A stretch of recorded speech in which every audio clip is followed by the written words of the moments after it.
impacted since this government jobs in this country for the beneficiaries that this government is intent on punching down upon. It does not matter how hard you seek to punish people when there are not enough jobs for them to move into.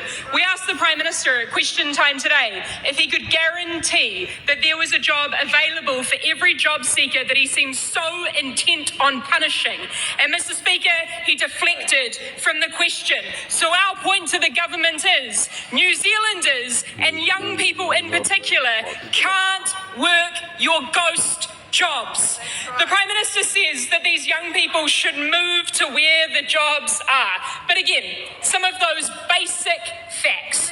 There are 36,000 fewer jobs and there are 10,000 more unemployed young people in the 2 years since this government came to office and implemented their economic policies of firing up the shredder and cutting billions of dollars of investment in our economy and in our people. And Mr. Speaker, that probably explains why New Zealanders are unfortunately leaving in boatloads to the tune of approximately 200 every single day to Australia, because that is this government's policy on where the jobs are. Mr. Speaker, cuts are not how you build a country. Evidentially, it's how you break one.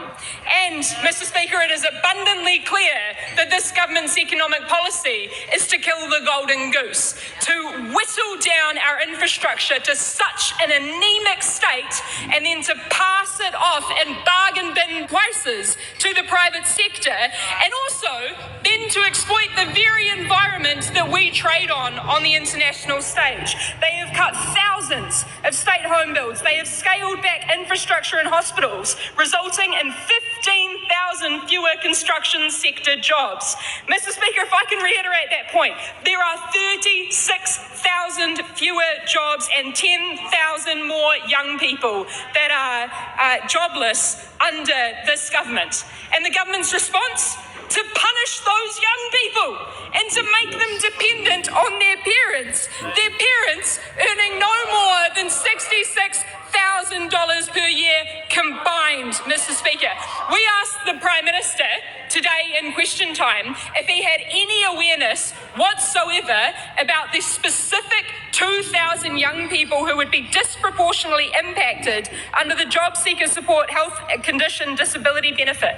Mr. Speaker, these are young people who are currently experiencing severe mental ill health, who are disabled or profoundly sick, who this government has decided to make dependent on their parents or force them to move somewhere else to where jobs currently don't exist because this government has cutted those very jobs. This is just the latest in a long line of policies which this government has been warned will make more people poor, will make more people homeless, and will actively increase inequality. And what is this government's response to these statements in the House right now? To laugh. Mr. Speaker, I really hope that New Zealanders understand just how much this government laughs at the state of affairs which this government is handing down to future generations. Because this government is choosing to intentionally make life harder for New Zealanders. And what that is exposing is that we are not so much currently in a cost of living crisis, we are in a cost of greed crisis. And this government is fanning the flames with their intentional decisions. But the message that we want New Zealanders to hear, Mr. Speaker, is that things do not have to be this way. The Greens have spent the last 18 months outlining our solutions and our clear policies, which would see free early childhood education, free dentistry, free GPs. We would create 40,000 good green jobs because, Mr. Speaker, we used to make things in this country and we can do it again. And the way that we get there is through a fairer tax system, which I know terrifies these guys more than anything.